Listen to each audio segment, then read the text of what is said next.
Assalamualaikum warahmatullahi wabarakatuh. Perkenalkan, nama saya Vera Widiastuti dengan NIM 1908935 kelas MIK 5B. Di sini saya akan mempresentasikan tentang manajer di perusahaan kafe. Kebutuhan manusia terbagi menjadi 3, yaitu primer, sekunder, dan tersier. Dari ketiga kebutuhan tersebut, yang paling penting dan harus benar-benar dipenuhi adalah kebutuhan primer, karena kebutuhan primer terdiri dari pangan, sandang, dan papan, yang dimana jika manusia hidup tanpa sandang dan papan, manusia akan tersiksa hidupnya dan mudah terkena penyakit. Begitu juga dengan pangan. Tanpa pangan, manusia akan kelaparan. Maka dari itu, kebutuhan pangan atau makanan akan terus-menerus dibutuhkan sehingga usaha pada bidang food and beverage tidak akan pernah padam sampai kapanpun. Ada begitu banyak usaha yang bergerak di bidang food and beverage, contohnya seperti restoran, catering, kantin, kafe, dan lain-lain.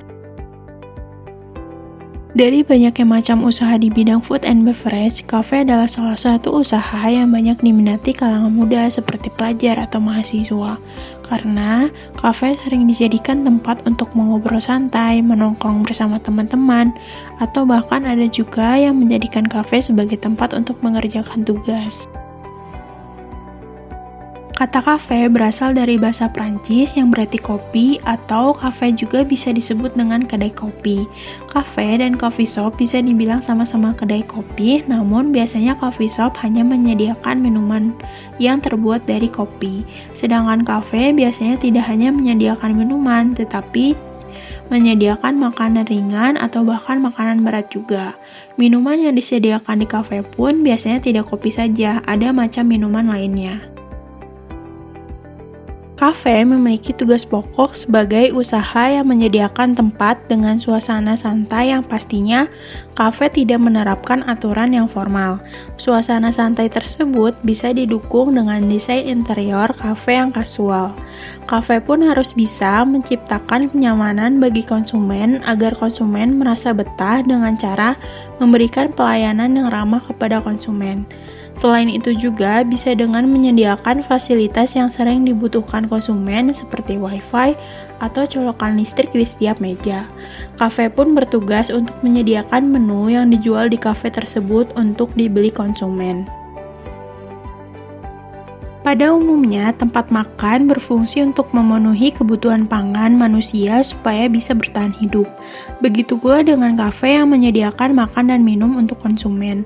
Namun, fungsi kafe tidak hanya itu. Kafe di kehidupan modern ini telah menjadi salah satu sarana untuk manusia bersosialisasi, memperluas pergaulan, dan mengekspresikan dirinya.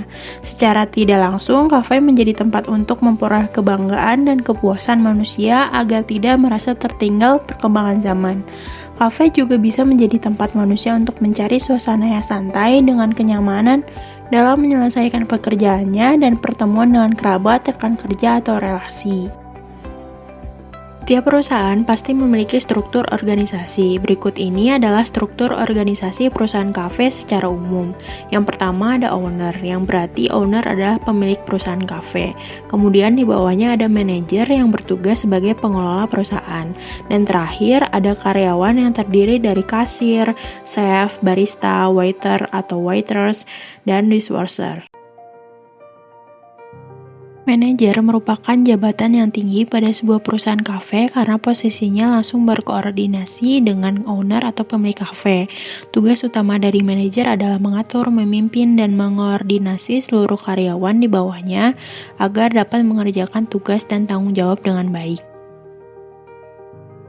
Manajer memiliki tugas dan tanggung jawab sebagai berikut: merencanakan dan mengendalikan kebijakan perusahaan sehingga karyawan bekerja secara optimal, memastikan seluruh program kerja perusahaan terlaksana dengan baik, menjadi pusat koordinasi yang dimana seluruh karyawan di bawahnya berkoordinasi langsung kepada manajer, mengelola perusahaan sesuai dengan visi dan misi perusahaan, memberikan motivasi untuk bawahannya agar bawahannya dapat memaksimalkan pekerjaannya, merekrut, mempekerjakan dan melatih karyawan baru untuk memberikan layanan terbaik kepada pelanggan, berkoordinasi dengan vendor untuk memesan persediaan bahan baku sesuai kebutuhan, membuat catatan pendapatan dan pengeluaran harian, mingguan, dan bulanan, berkontribusi dalam kerja tim yang diperlukan untuk mencapai hasil yang sesuai, dan yang terakhir adalah membangun citra perusahaan. Selain tugas dan tanggung jawab, manajer pun memiliki wewenang, di antaranya yaitu berwenang untuk mengevaluasi karyawan di bawahnya, berwenang untuk memberikan saran kepada karyawan,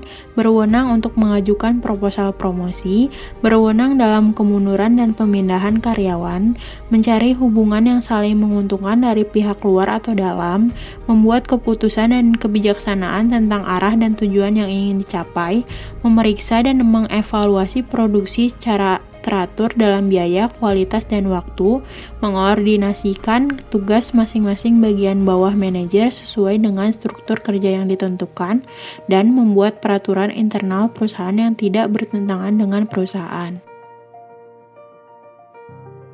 Untuk menjadi seorang manajer, pastinya dibutuhkan syarat. Namun, syarat tersebut tidaklah mudah karena manajer memiliki berbagai macam tugas yang sangat penting dan memiliki tanggung jawab yang besar atas tugas-tugas tersebut untuk kelancaran sebuah perusahaan. Berikut ini adalah job specification untuk menjadi seorang manajer pada sebuah perusahaan kafe.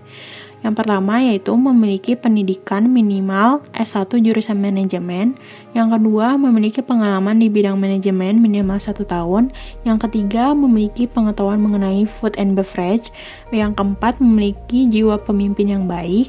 Yang kelima, mampu berkomunikasi dengan baik. Yang keenam, dapat bekerja di bawah tekanan. Dan yang terakhir, memiliki rasa tanggung jawab yang besar. Dikarenakan menjadi seorang manajer memiliki tugas dan tanggung jawab yang cukup penting, maka dibutuhkan keahlian yang melebihi karyawan di bawahnya. Berikut ini adalah keahlian yang dibutuhkan oleh seorang manajer kafe. Yang pertama yaitu keterampilan dalam presentasi dan analisis. Yang kedua, mampu menjadi mesin sumber daya, motivator, pemecah masalah, dan pengatur strategi perusahaan. Yang ketiga, pemahaman yang kuat tentang manajemen dan food and beverage. Yang keempat, memiliki kemampuan dalam memantau bawahannya secara langsung. Yang kelima, mampu menyelesaikan konflik internal maupun eksternal dengan cepat untuk memastikan bahwa kafe dikelola dengan baik. Sertifikasi kompetensi merupakan suatu pengakuan terhadap tenaga kerja memiliki keterampilan dan pengetahuan, serta sikap kerja sudah sesuai dengan standar.